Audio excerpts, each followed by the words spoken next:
estamos esperando que los chicos se conecten. Mientras tanto hemos puesto una música de fondo. Pero ya vamos a conversar con ustedes. Espero que se escuche muy bien. Y nos avisen, nos den feedback si se escucha bien. Porque por ahí con la música se escucha muy bajito, entonces yo hablo más bajito. Voy a hablar más fuerte. ¿Vos hablas fuerte? Sí, tengo un tono de voz alto. Tono de directora.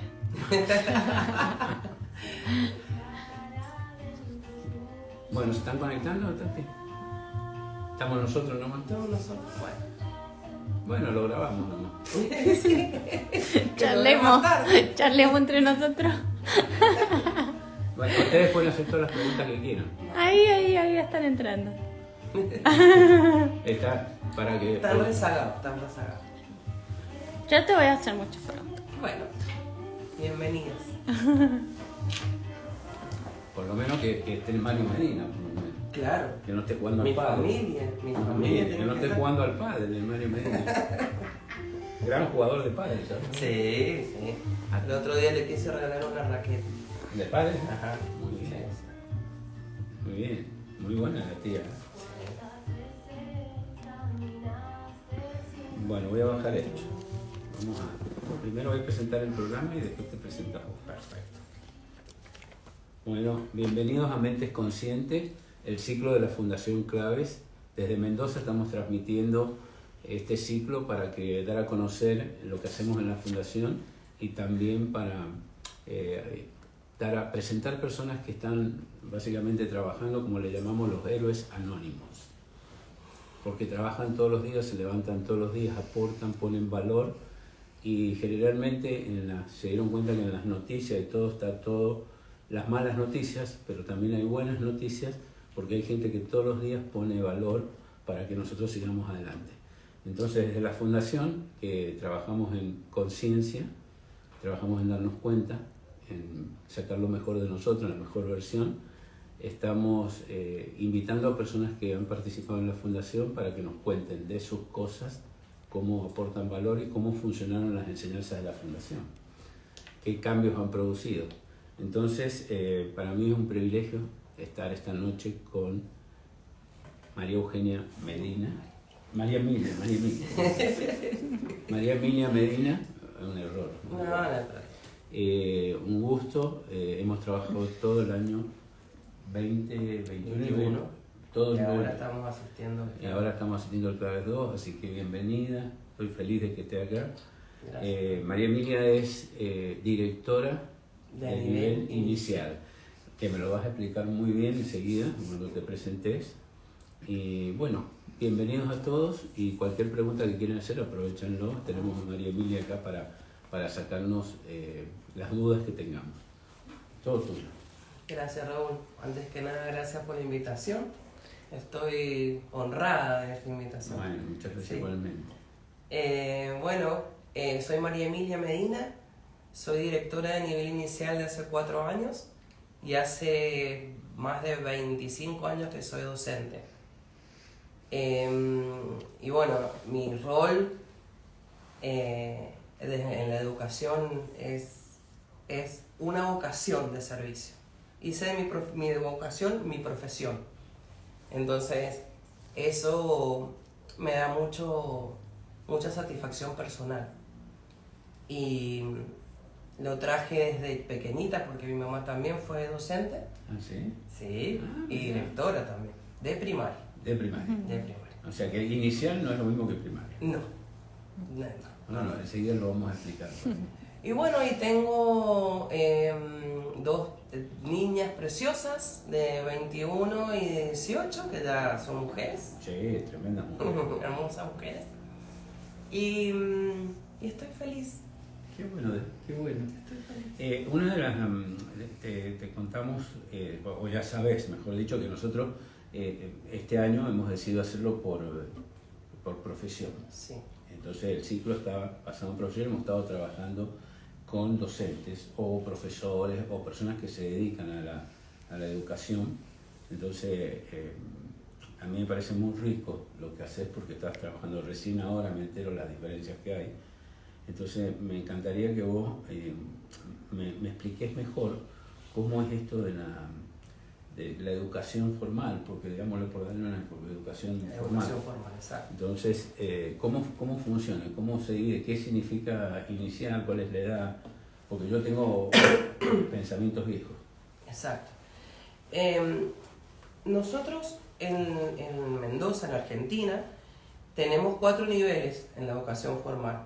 El nivel inicial, el nivel primario, secundario y superior. Claro, sería terciario para mí. Exacto, el superior puede ser terciario y o universitario. Ah, no, para mí el terciario era el universitario. Claro. O sea, yo estoy como viejo. Bueno, pero es información. Nada más. Es información. También con los años ha ido cambiando la denominación de los niveles.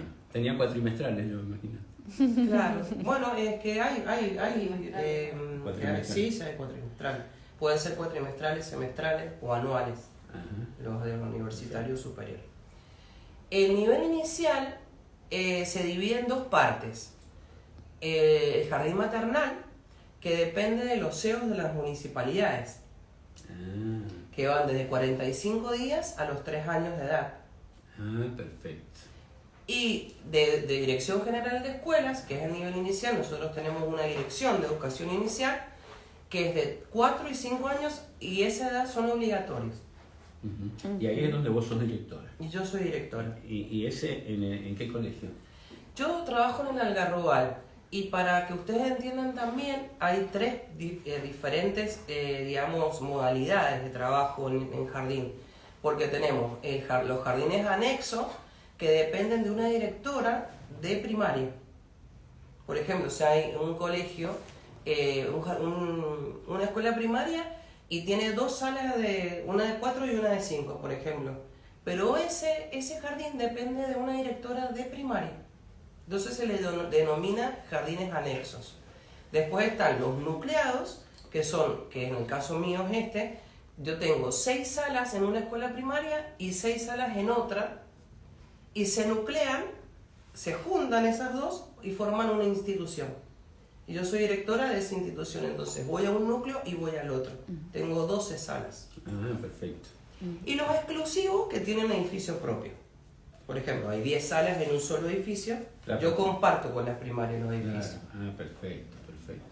Decime una cosa, te voy a hacer una pregunta que yo, ¿te acuerdas que te dije que me había olvidado? Sí. Me hacerte una pregunta porque tenés como mucha experiencia en la parte de docencia y hay una situación con el frío muy importante. Entonces, quisiera saber cómo manejan ustedes o qué opinás vos de todo esto de que si tenés 10 grados menos no van a los colegios. ¿Qué opinás vos en tu experiencia? ¿Qué es? Porque yo estoy como desorientado con todo eso porque no sé qué opinión tener, no sé si es bueno o malo. Porque por mi propia educación, porque nosotros nos salían chabañones acá, Sí. por el frío, y no había todo este tema del tanto lío con el frío, íbamos lo mismo al colegio. Exactamente. Entonces yo tengo como una cuestión, no quiero dar una opinión porque no quiero que sea una opinión sin considerar a los chicos, pero también quiero decirte que nosotros nos educamos de otra forma. Y entonces tengo como una contradicción ahí. Entonces yo quiero saber profesionalmente cómo lo vivís vos internamente. ¿Qué opinás vos de todo eso? No, a mí me parece que los chicos tienen que estar en el jardín, nieve, que caiga nieve, llueva, haga calor, o sea... Sí, todo esto del aire acondicionado, de todo está como sobredimensionado. Exacto. ¿Y de dónde viene? ¿Lo hace el gobierno? ¿Lo hacen los gremios? ¿Lo hacen los profesores? ¿Los padres? ¿Quiénes son los? Yo creo que es de parte de la familia también. Hay como una falta de compromiso de parte de la familia. Entonces, para ellos, cualquier cosa que pase está buenísimo para que los chicos no vayan al jardín. Qué raro, ¿no? Sí, y ¿saben y cuál es el tema, Raúl? Que el nivel inicial es la base. Total. ¿Y sabes por qué? Porque es mucha diferencia un niño que no ha hecho nivel inicial a que sí lo haya hecho. Porque nosotros el método de enseñanza que tenemos a través del juego. El niño aprende jugando. Totalmente. ¿Y qué pasa? Y copiando. Y hay una brecha muy grande, como te contaba recién, entre jardín y primer año. O sea, los chicos pasan a primer año y ya tenemos las mesas diferentes, o tenemos otro encuadre. Tienen que copiar todo el día el pizarrón. Aprenden las letras como se lo dice la seño, pero nosotros no, nosotros le enseñamos las letras, pero jugando. Le enseñamos las letras con soportes visuales. Les enseñamos las letras con escenarios lúdicos, con juegos por rincones. Nosotros armamos juegos y los chicos deciden en dónde jugar. O sea, si en la construcción, si en el juego de... Le despertás creatividad. Totalmente. Y lo que vos le llamás primer grado sería el primer... Primer año es el primer grado. El primer grado en la parte, digamos, de la primaria, que sería lo que yo entiendo. Exacto. Empieza el desarrollo de la mente, el desarrollo... Y está como muy dirigido. Muy mental. Muchos saberes. Lo que nosotros trabajamos mucho con las chicas del primer año y la primaria es que no tendrían que tanto el saber conceptual, sino el saber hacer. El saber hacer, las capacidades, las habilidades y las capacidades. Porque cuando ellos vayan creciendo, no se van a acordar de lo conceptual, se van a acordar lo aprendido, las herramientas que van a utilizar en la sociedad y en su vida. Sí, porque la parte que vos recordás es toda la parte emocional, y si la emoción te ha producido creatividad, te ha producido bienestar, vos recordás eso. Exacto. Y lo vas a usar. ¿Sí? Es un proceso límbico, digamos. Claro, lo vas a usar. En cambio, el concepto se pierde. Se pierde totalmente. Se pierde. No, y aparte genera mapas, entonces genera limitaciones, porque la creatividad está justamente en la experiencia, y que vos no tengas límites. Entonces, si vos empezás a poner límites, empezás después a ver todo por los límites que se te ponen. La creatividad que tienen los niños en esa edad es maravillosa. Yo tengo mi sobrino que tiene 4 años, el hermano de Mario, y él hace robots con cajas de cartón. Maravilloso. Y no saben lo que significa tener una pantalla delante. Los chicos ahora, cuando los padres quieren que se dejen molestar, por ejemplo, le ponen o una pantalla, una tablet o el televisor. Y eso les impide crear. Entonces, ver a mi sobrinito, por ejemplo, que haga una caja con un robot que le pone para que dispare o cosas, y que decir, y le hizo un espantapájaro la otra vez a mi mamá, un espantagatos en el jardín, para que no vayan los gatos a hacer sus necesidades. Entonces, ¿tenemos alguna pregunta, Tati? ¿De quién es la pregunta? Del Taqui Romero. Taqui Romero, ¿cómo estamos, Taqui? Espero que estés mejor. Hola. Estamos enfermuchos. Sí. Pregunta. ¿Cómo hacen en esas zonas alejadas para que los niños no dejen de ir al colegio por trabajar con su familia? Yo trabajo en una zona muy vulnerable. Yo trabajo en el Algarrobal. Los chicos viven en asentamientos. Tienen que ir caminando generalmente al jardín o en colectivo. Lo que nosotros le decimos a los padres, que el derecho educativo es en el jardín. Si bien la familia es la primera socializadora, ¿sí? El jardín es muy importante para una base, como dije recién, educativa para toda la vida.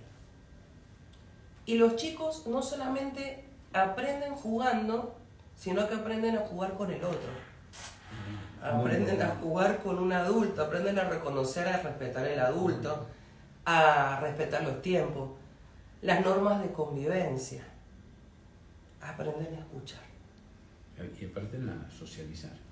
Claro, socializar entre ellos es fundamental. Entonces, si yo le quito esa posibilidad de que el chico pueda socializar con otro de pequeño, le estamos quitando una parte muy importante para su vida, porque él necesita saber que está viviendo en una sociedad. Cuando enseñas esta teoría nueva que hay de que hay que enseñarle los derechos a los chicos, y desde mi punto de vista no enseñan las obligaciones, ¿está funcionando? Lo que pasa es que para que uno enseñe las obligaciones desde la familia, primero tiene que saber cuáles son sus obligaciones como familia. Claro. ¿No? Sí. Entonces, por ahí, si nosotros le quitamos el derecho a la educación del niño, entonces no estamos funcionando, claro, como sociedad. Porque no estamos funcionando como sociedad. yo he visto que están todos muy preocupados por enseñarle los derechos de los chicos, pero el derecho del chico genera la obligación con el otro, porque mi derecho... Empieza donde empieza el niño. Claro, la obligación con vos es el derecho tuyo. Exacto. Y la obligación tuya conmigo es mi derecho. Pero si yo tengo derecho, vos tenés derecho y nadie tiene obligación. Obligaciones como hacemos una sociedad, claro, cómo la construimos. Claro. Nosotros tenemos capacidades en nivel inicial. Es como yo te decía, aprender las habilidades. Y la primera es la comunicación. Después tenemos el aprender a aprender, el pensamiento crítico. Nosotros les enseñamos a pensar críticamente a los 4 y 5 años. Mirá vos. Nosotros también les enseñamos a buscar información y poder expresarla. Y que el compañero pueda decir si le gustó o no le gustó, cómo se sintió. Mirá qué lindo. Es maravilloso el nivel. Es muy, muy interesante trabajar así. Bueno, ¿qué pregunta, no? Tati. Pregunta Berenice. Berenice, hola Berenice. Hola, Bel. Compartinos qué oportunidades de mejora ves en el sistema educativo. Contanos tu propuesta de valor. Berenice, yo estoy trabajando mucho con Berenice. Y ella me ayuda también a trabajar en mi propósito. Es que como yo lo decía recién, uno de los valores que yo aprendí en la fundación es de trabajar con las intenciones. La intención física, la emocional, la mental y la espiritual. Y para mí algo básico que le falta a la educación hoy en día es saber quién soy, dónde estoy y a dónde voy. Y si nosotros desde pequeñitos, como docentes y como papás, les enseñamos a los chicos realmente la conexión con el universo, para qué estoy en este lugar, yo creo que la educación cambiaría, y eso es mi propósito. Empezar a contagiarlo y que las docentes también se impacten con eso y no solamente se queden con enseñar el saber, sino lo procedimental, lo emocional y lo espiritual. El saber tiene una intención de tener también, entonces tampoco creo que el tener es una situación que sea más por el ser.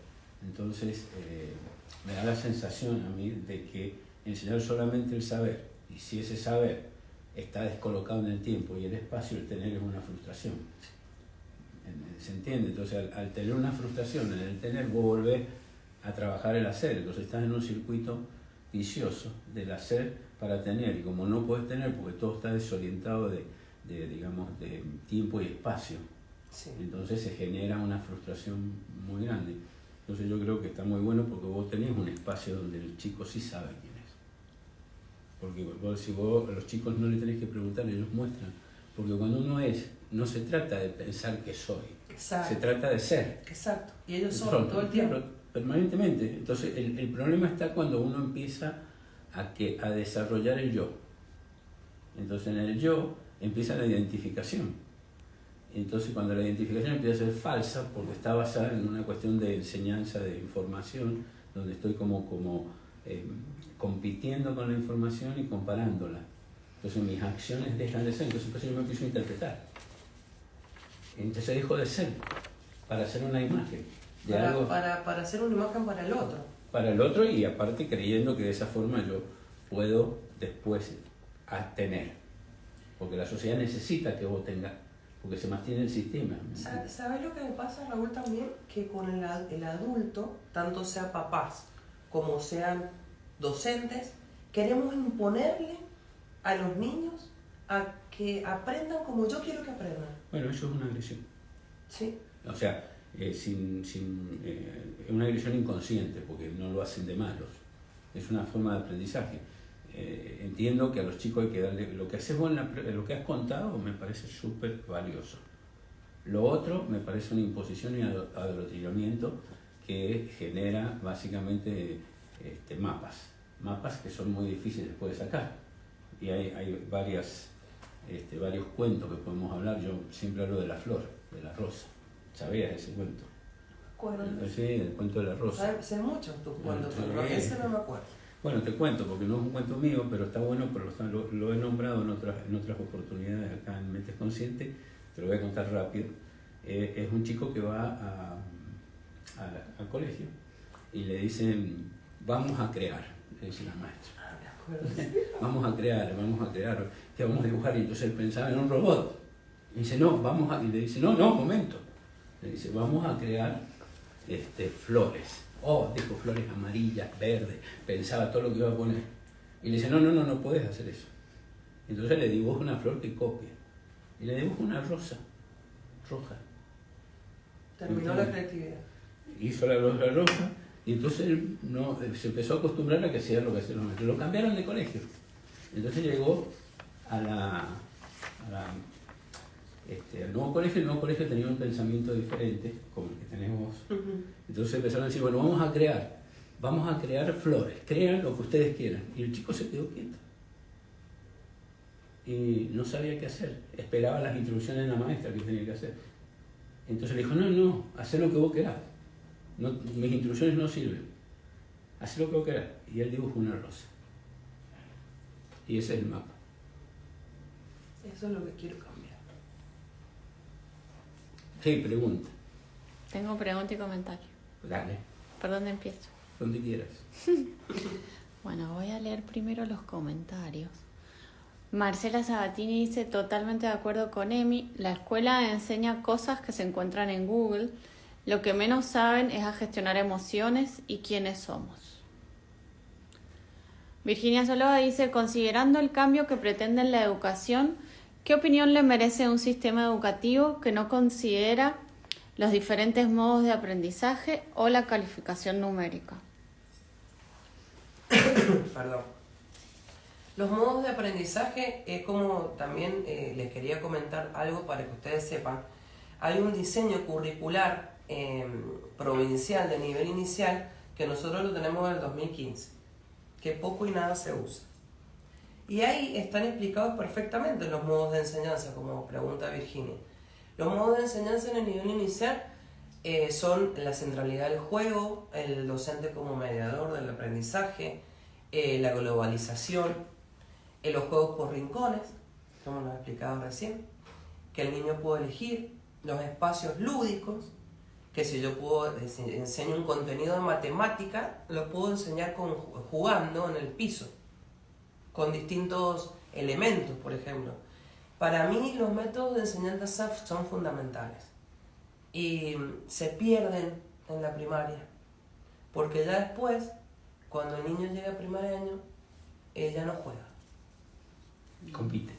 Compite y también empieza a copiar.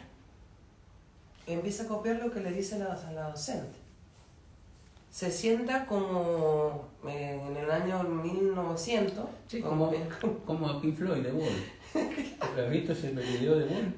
No. No, The Wall, que tenía Pink Floyd es un conjunto de maravilloso y hace una película que se llama El Muro. Ajá. Entonces salen los maestros y ellos te cantan una canción atrás que habla justamente de la educación. Y están hablando de Inglaterra, o sea, que no están hablando de Argentina. Y salen todos como molde, los chicos. O sea, no puedes pensar, tienes que hacer, no puedes pensar, tienes que... Porque estamos todavía en la época, ¿te acordás cuando educábamos para la época de los empleados públicos? De la revolución industrial. De la revolución industrial. Exactamente. Obreros de industria. Exactamente. Entonces, todo era para todos igual. No, yo creo que ahora hay que ser emprendedor. Entonces, bueno, lo que vos estás contando para mí es un aliento escucharte. No es una cosa revolucionaria, porque yo creo que lo que haces vos hay que llevarlo al nivel primario, al nivel secundario, por supuesto con las distintas materias, diseños para generar disciplina, que también es muy importante, con los juegos, con la disciplina, el cumplimiento de la palabra, de los principios. De los principios. Hábitos. Entonces se puede... Hábitos. Sí, y ¿sabes qué? Nosotros implementamos en el nivel inicial que los chicos elijan qué aprender. Bueno. Que se llama aprendizajes basados en proyectos. En vez de que la docente le diga en una en un proyecto que ella realice o que ella cree, en una pregunta poderosa, que empieza a pensar y empieza a identificar qué preguntan los chicos, entonces a partir de esas preguntas hacer el proyecto. Es muy lindo. ¿Qué pregunta hay? Pregunta. ¿O comentario? No, pregunta. Laura Fernández Jiménez pregunta, me gustaría que hables sobre la inclusión en el nivel. ¿Los docentes estamos preparados? Es muy buena pregunta porque los docentes no estamos preparados. Es un problema muy grave que hay en la educación, porque si bien la inclusión tiene que estar con un acompañante terapéutico, ¿sí? Por ejemplo, si nosotros tenemos un nene que tiene rasgos autistas, tendría que tener un certificado único de discapacidad y tener un acompañante terapéutico que acompañe a la docente, porque la docente en sala de 4 tiene 25 alumnos y en sala de 5 30 alumnos. Y un niño ¿Cómo hacer? con inclusión Claro. necesita apoyo Y necesita atención. y necesita atención. Hay docentes que lo logran con mucha tarea. Por ejemplo, el año pasado tuvimos un nene a Liam, que trabajaban con pictogramas, porque él tenía rasgos autistas. Entonces, ¿qué hacía la docente? La inclusión es diferente que adaptación, porque el niño que llega, por ejemplo, con rasgos autistas al jardín, teóricamente antes el niño se tenía que adaptar al grupo. La inclusión es al revés, el grupo se tiene que adaptar al niño. Claro, el más capacitado, voto mayor respeta a voto mayor. Exactamente. Entonces ella trabajó con pictogramas, con esos pictogramas que tenía el niño, lo adaptó a todo el grupo. Hizo un laburo de ella enorme. Sí, muy grande el trabajo, pero se puede, pero no tenemos apoyo. Porque, por ejemplo, si nosotros detectamos a un niño con inconvenientes o necesidades o capacidades especiales, tenemos una escuela especial nada más, acá en Mendoza, que es la escuela Chilardi, y para que se pueda, el niño, para que lo vea un especialista, tenemos que esperar 5 meses, 6, para que él pueda ser valorado por un especialista. Por ejemplo, tenemos a un caso de primer año que también tenía rasgos autistas, está en primer año y recién ha recibido el certificado único de discapacidad. 3 años tuvimos que esperar con él para que tuviéramos el certificado. Entonces es difícil. Claro, es muy difícil, porque hubo colegios que intentaron hacer eso, el pensamiento, ¿no? Que estaban en la calle, en la calle Godoy Cruz, que después creo que se transformó en el Andino. Ah, sí. Y el pensamiento tenía mucha inclusión, porque yo sé eso, porque mandamos a Joaquín, con la madre, decidimos mandarlo a eso por la inclusión. Y los chicos trabajaban con distintas chicos que tenían distintas discapacidades. Entonces los incluían a todos y formaban parte de esa experiencia. En mi hijo, por ejemplo, él tiene una gran capacidad de empatía. Generó eso. Pero el sistema empezó a hacer agua en otras partes, porque era tal la rotación de los maestros que no estaban preparados para el sistema que tenían. Los maestros que estaban preparados para el sistema, por los problemas que hay en la Argentina, se fueron yendo y empezaron a traer maestros que no estudiaban el sistema, entonces lo aplicaban como ellos podían. Entonces después se cambió, no sé qué pasó con él, pero sí han intentado. Después está Waldorf, el sistema Waldorf. El Waldorf o el Montessori. Es que te iba a preguntar justamente por eso. Sí. ¿Qué opinas vos de los otros sistemas que existen? El Waldorf, el Montessori. Waldorf, vienen del 1900, no son nuevos. Lo que pasa es que están reversionados. Claro. Han ido cambiando a través del tiempo. Pero sí, tienen cosas positivas. El tema es que no sé si ahora me parece que tiene que haber un cambio de paradigma. Yo estoy segura en la parte educativa, en la parte de los mayores.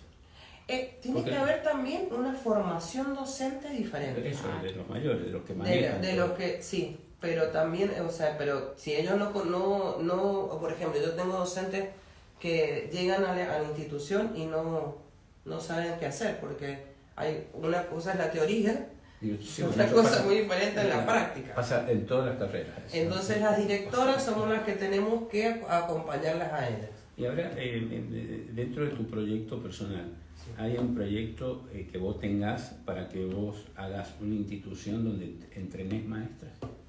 Sí, sí, porque me parece que es fundamental. O sea, en mi proyecto yo abarcaría las tres. A los padres, a los docentes y a los niños. Ujú. Y también trabajaría con profesionales, trabajaría como en un sistema interdisciplinario, con psicólogos, con psicopedagogos, con fonoaudiólogos. Hay muchos problemas de lenguaje. Hay niños que no se le entiende lo que hablan.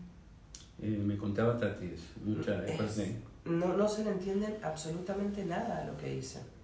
Bueno, Entonces eso ellos se viene- frustran también porque no se pueden comunicar. Eso viene de la casa, ¿no? Exactamente, porque no tengo familias analfabetas, No, pero no. sí que no tienen no llegan a los chicos, no saben cómo enseñarles. O hablan de formas diferentes. Sí, pueden hablar de forma O de diferente, otros países que pero hablan no, medio no se entiende. Claro, pero ¿sabes cuál es el tema? Que ellos tienen la primaria quizás, nada más. Ah, Entonces perfecto. tienen primaria incompleta, por ejemplo, y son muy jóvenes. Ujú. Entonces han fracasado en su trayecto escolar, la trayectoria escolar. Y se puede Y formar, no saben cómo hacer. a formar a través del idioma, siguiendo tu idea, de los chicos que a veces no saben hablar por distintas... Que en realidad quizás sí saben hablar, lo que pasa es que te hago una pregunta. ¿Puede darse que se puede generar en la familia o de distintos países, que tenemos nosotros mucha inmigración, Perú, Bolivia, Chile, que se generen en la familia como un dialecto? Sí, Entonces se habla el dialecto, entonces cuando quieren hablar un idioma más sí. global del nuestro, no se entienda. exactamente. Está eso, pero también está el problema de dicción Mm. y de pronunciación. ¿Y leen bien? Y lo que pasa es que nosotros trabajamos, pero sí trabajamos con abecedarios, trabajamos con la palabra general, no enseñamos, enseñamos la te. Entonces, sí, los chicos en jardín, en sala de 5 generalmente ya saben leer, ya salen, lo más rápido salen leyendo. Sí. Pero al no saber pronunciar, es muy difícil aprender a leer. Yo creo que Por tenés que llevar la hija de la Melissa para que sea maestra de los chicos, porque escribe. Bueno, ahí está también la pregunta que me hicieron cuando veníamos para acá. Así contamos. ¿Cuál fue la pregunta? Bueno, a mí me hicieron la pregunta de si Vicky, por ejemplo, podías pasar a primero siendo tan pequeña. Y hay un tema de maduración. No solamente que a lo mejor ella tiene una capacidad de comunicación y de aprendizaje, pero en la parte emocional Claro. tiene que estar con niños de su edad. Yo creo lo mismo que vos. Yo creo que ella es brillante en ciertas cosas, pero le falta contacto tiene que estar con sus padres. Yo tengo el caso de mi hermano. A mi hermano, cuando era pequeño, Lo que pasa es que... lo adelantaron. Claro, ¿Y cuál fue el problema? Para él fue terrible, claro. en lo emocional. Claro, porque los chicos más grandes ya no la van a respetar, la van a hacer pasar por procesos que son... Exactamente, ayer era el más La pequeño. van a catolar de nerf, de un montón de cosas y no va a saber cómo defenderse. Exactamente, Eso se ella aprende, tiene que se aprende en el aprender. grupo, se aprende en el grupo. Y teniendo papás tan inteligentes y tan creativos, está en una zona de comodidad y eso está muy estimulado. Está estimulado. Eso es lo que le falta a la zona donde yo trabajo. Que los padres, las familias no estimulan a los niños. Y bueno, es algo No lo saben hacer. No, es que es un problema global, estamos viendo. Pero ustedes están haciendo un trabajo Maravilloso. Bueno, decime una cosa, ¿en qué te sirvió la fundación a vos personalmente por todo esto? Bueno, primero que nada, la fundación me enseñó a ser yo, a reconocerme como persona. Que yo vivía en en una nebulosa, me parece. La fundación me enseñó el camino hacia adentro mío, a reconocerme como persona, a disfrutar del momento presente, a disfrutar de la vida, sonreír, de elegir con quién estar. Eso qué bueno que es eso, ¿no? Cuando te das cuenta del poder que vos podés a ser elegir. libre. Buenísimo. Qué lindo. Entonces yo a las chicas, a mis compañeras de jardín les enseño eso, a ser libre, a disfrutar lo que hagan. Las abrazo. Abrazo terapia. Haces abrazo terapia. Me piden abrazo. Claro. Qué bueno. Me piden abrazo a mí. Qué bueno. Y yo disfruto mucho, por ejemplo, ir a la sala y les pregunto a los chicos qué dibujaron, cómo se sienten. Y eso no lo hacía antes, capaz, de la fundación. Es un antes y un después para mí. De sonreírme sin motivo. Sin motivo. Sin motivo mental. Simplemente porque. Exacto. Está bueno. ¿Pregunta? Sí, es mía la pregunta. ¿Qué haces con un chiquito cuando están empezando a hablar y no les entendés? No entendés lo que dicen, ¿sí? Ya sea porque no lo dicen bien, porque tienen problemas de dicción o porque no tiene lógica lo que están diciendo. O sea, ¿cómo se cara un chiquito en ese caso?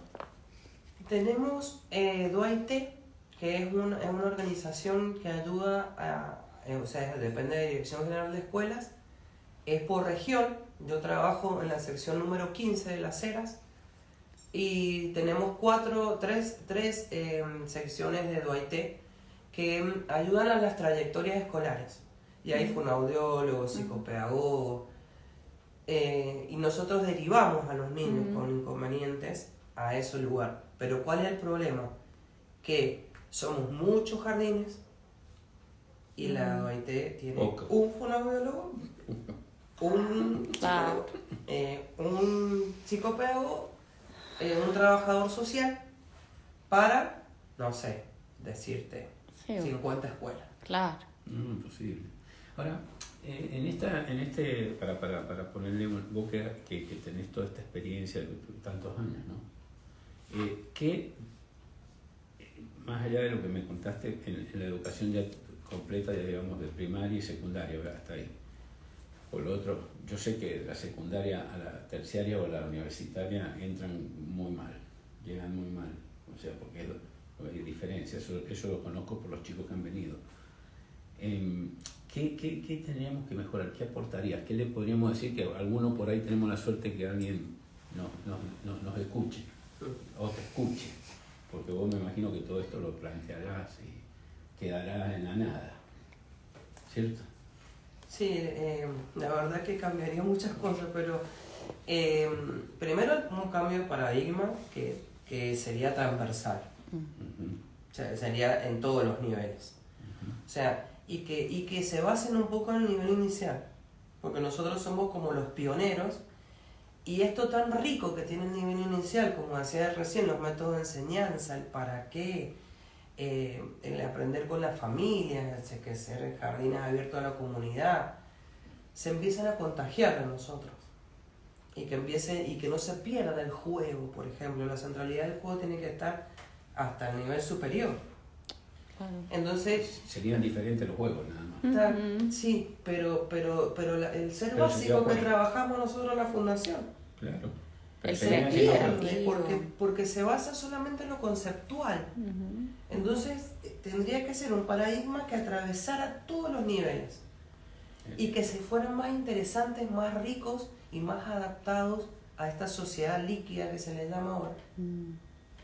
tan moldeable y que va cambiando Sin todos profundidad. los días. Y sin profundidad. Y sin profundidad. Que es como que quedamos en la punta del iceberg y no vamos al interior. Me parece que lo profundo está en que yo tengo una frase que escuché una vez en una clase que fui, que la enseñanza no cambia al mundo. La enseñanza cambia a las personas que cambian el mundo. Totalmente. Y eso para mí tiene que verse. Y bueno, algo está fallando en la educación. Sí, y está pidiendo a gritos auxilio. Está pidiendo auxilio y me parece que necesitamos urgente un cambio educativo. Bien, pregunta. Hay muchas preguntas. Vamos, empecemos. Laura Fernández pregunta, ¿sos feliz con lo que elegiste? ¿Crees que Claves te enseñó a ver tu profesión de otra manera? Soy muy feliz. A pesar de que hay problemas muy graves. Situaciones a resolver. Sí, pero es cierto, situaciones a resolver. Hay situaciones a resolver. Por ejemplo, yo estoy en un núcleo y me llaman del otro núcleo porque hay situaciones a resolver emergentes. Y si no tuviera los cuadrantes, por ejemplo, el 1, el 2, el 3 y el 4, no sabría cómo diferenciarlo. Pero sí las puedo resolver desde otro lugar, diría yo. Antes me ponía muy... Laura es mi secretaria, es una de mis auxiliares. Y me conoce muy bien. Y sí he cambiado muchísimo, porque lo veo desde otro lugar, lo resuelvo de otra forma. Antes me ponía muy nerviosa y me sobrepasaban las situaciones a resolver. Ahora resuelvo una por vez y le doy prioridades. Entonces, soy muy feliz con lo que hago y lo volvería a elegir. Muy bien. Y clave está hacer ver las cosas diferentes. Sí. Y por eso estoy ahí asistiendo, acompañando a las otras personas para que cambien también. Buenísimo. Pedro Vallay pregunta, ¿qué enseñarías en el nivel inicial de lo que has aprendido en la fundación? Me encanta esa pregunta. lo estoy haciendo. Primero que nada, a las docentes les contagio bastante lo que he aprendido. Muy bien. Les hablo, la otra vez hicimos una meditación,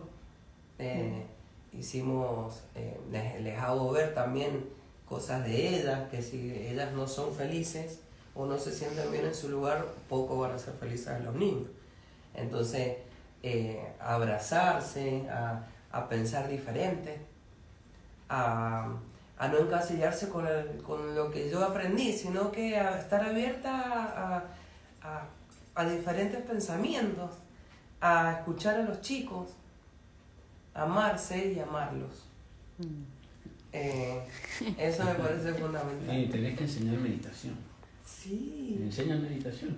Y vos sabés que la otra Son vez muy dijo divertidos uno, los chicos meditando. me hacía uno, mira, le tenés que enseñar meditación, le hacía. Porque sí lo hacen. Claro, porque si les enseñás meditación, les enseñás visualización. Y después lo haces, claro, y después los haces dibujar. Te vas a sorprender porque ellos no cierran los ojos, caminan. Sí. Pero van sintiendo todo. Eso Entonces, quiero hacer con los chicos. Chicos, podés hacer cosas muy entretenidas. Y después yoga. Yoga, macrogimnasia. Exactamente. Bueno, pero te voy a contar algo muy interesante que vi el otro día. Claro. Fui a una sala a observar a una docente en sala de 5 y estaba ensayando. Me dice, señor, ¿querés que te enseñemos algo? Porque ellos me enseñan siempre. Y entonces, ¿sabes lo que dijeron? Que a mí se me llenaron los ojos de lágrimas. La señora le estaba enseñando una afirmación. Muy bien. Entonces decían, Decretos positivos. soy fuerte, Sí. soy inteligente, soy importante.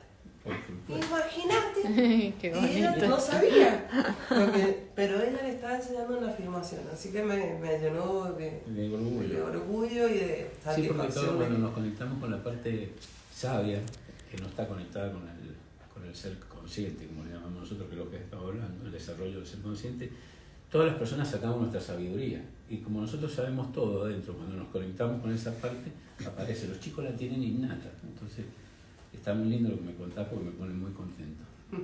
Bien, pregunta. Preguntas, Bere pregunta. Emi, ¿cuál es la herramienta que aprendiste que usás más en el día a día? Uso muchas, o sea, pero la más importante es la meditación todas las mañanas, si no, no me puedo levantar.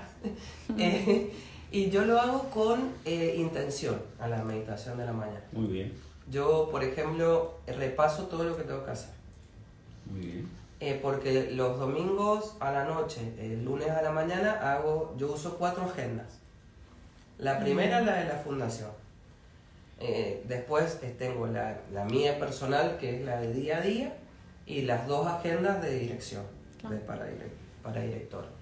Y entonces la primera es la agenda, entonces todos los días cuando me levanto, repaso todo lo que tengo que hacer ese día. Y después a la noche me pongo a pensar si lo hice o no lo hice, con la grilla de Cambio de hábito. de cambio de hábitos.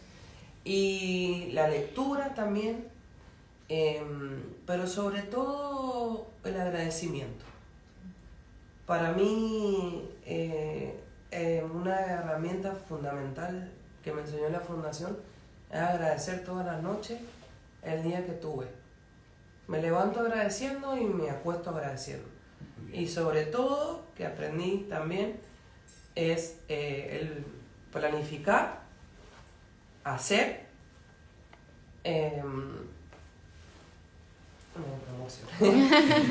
planificar, hacer, dejar, o sea, dar por terminado, porque las chicas saben que yo doy por terminado a las 6 de la tarde, y agradecer con una cena con mi hija, tirarme en el sillón a ver una peli.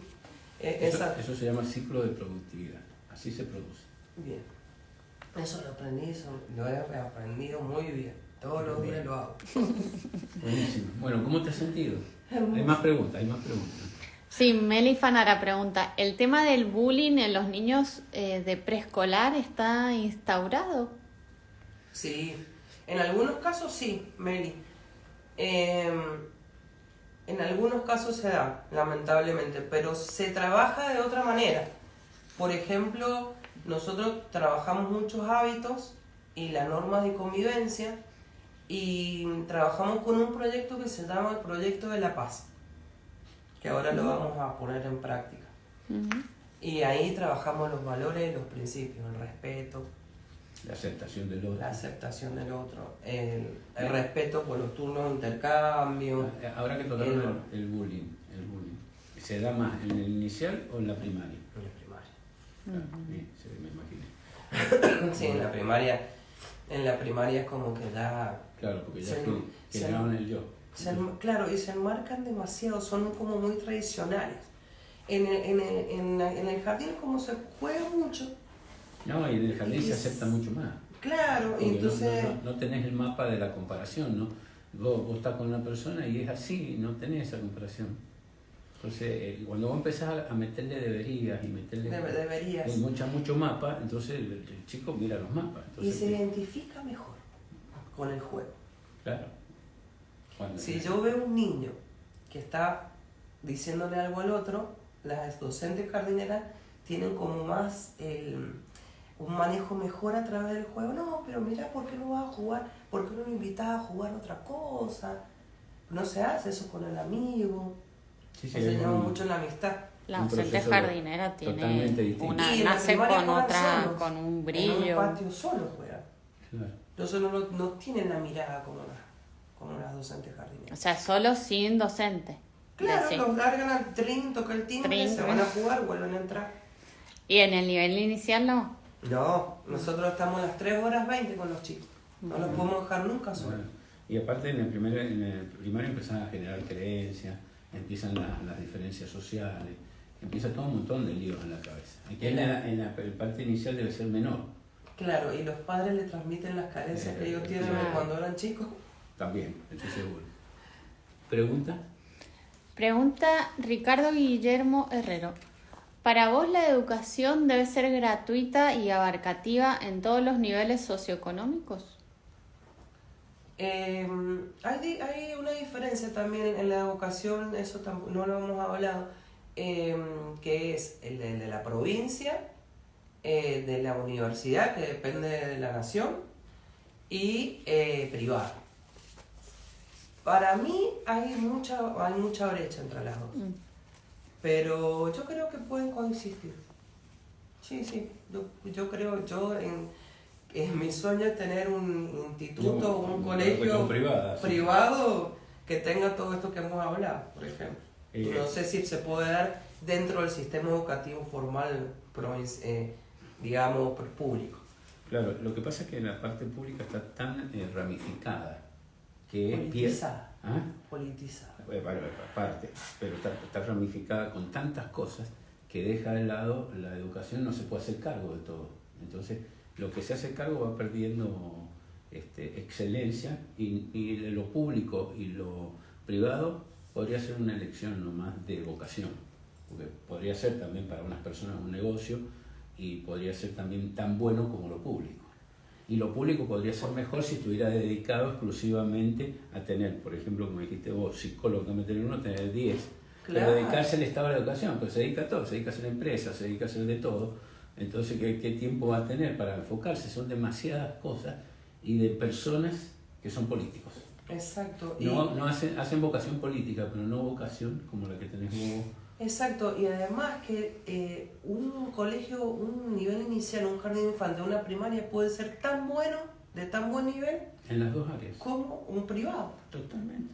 Puede ser tan bueno como eso, pero no tenemos las herramientas. Porque el Estado paga mal los docentes, no les da las herramientas, porque no pone el gas, no pone los aire acondicionados, todo lo que tendría que estar dedicado a 100%, porque eso sería como la sociedad, que nos tendríamos que dedicar a la educación de las bases futuras, de las generaciones futuras. Está ocupado en otras cosas. ¿Sabes cuántos niños tengo yo, Raúl? Dividido en 2 núcleos, como lo he explicado recién. 300, a cargo mío nada más. Si yo tuviera una vicedirectora, por ejemplo, o una maestra secretaria, que también es jerárquico, podríamos trabajar uno en un núcleo y otra en el otro núcleo, pero yo tengo que ir y volver todos los días. Claro. ¿Y cómo abarco? Si yo si estoy en un núcleo, no puedo estar en el otro. Bueno, eso que me acabas de decir vos, llevar a todo el Estado. Entonces, digamos, el ministro de Educación, ¿cómo puede manejar todo eso? ¿Sí? No, es imposible. Eso. Pues hay que cambiar muchos paradigmas. Bueno, para terminar, ¿qué podrías aportar ya como cerramos? Porque llevamos un montón. ¿Qué podrías aportar? Decirle a los padres. A los padres. Que sean responsables y conscientes. Y que miren a sus hijos. No con las carencias que ellos tienen, sino como personas. Porque los pequeños son personas desde que nacen, desde que están en la panza de su mamá. Y no los están viendo. O sea que, según tu opinión, aparte de las carencias, están sus expectativas. No los están viendo, los llevan tarde al jardín. Y no les importa si tienen que llevar algo o no, o si tienen que hacer algo. No les interesa, solamente critican. Y me parece que para una buena educación también tienen que estar los padres dentro de la comunidad educativa. Perfecto. Bueno, ¿cómo te has sentido? Muy cómoda. Bueno, yo creo que hemos puesto valor, ¿no? ¿Ustedes qué opinan? Muy buena. Muy bueno. Bueno, gracias. Gracias por invitarme. No, un honor, un privilegio, María Emilia, un privilegio porque primero me ha encantado la charla, me ha encantado fundamentalmente los conceptos que tenés y lo lindo que debe ser ser niño con vos. Lo lindo que debe ser, porque yo también vengo de una educación media tradicional, entonces anularon muchas creatividades mías. Y yo las he sacado de grande, pero bueno, después de un trabajo también, de un entrenamiento personal. Y bueno, así que gracias por estar. Gracias por invitarme. Y abrazos. Bien, chicos, espero que hayamos aportado valor, que hayamos llenado algunos huecos y que también hay esperanza, porque hay personas como Emilia que están haciendo cosas. Y podemos equivocarnos, podemos tropezar, pero lo importante son nuestras generaciones futuras. El servicio, dar servicio. Dar servicio. Que es una cosa que se puede enseñar muchísimo desde la casa, dar servicio, a no estar tan encerrado en uno, sino pensar que enfrente hay otro que el cual necesitamos y que somos nosotros mismos. Sin el otro no somos nadie. Entonces podemos como incorporar nuevas cosas como enseñamos en la fundación. Así que para mí ha sido un privilegio. El miércoles que viene en Mentes Conscientes vamos a tener un historiador. Así que un historiador se llama Juan Kivar.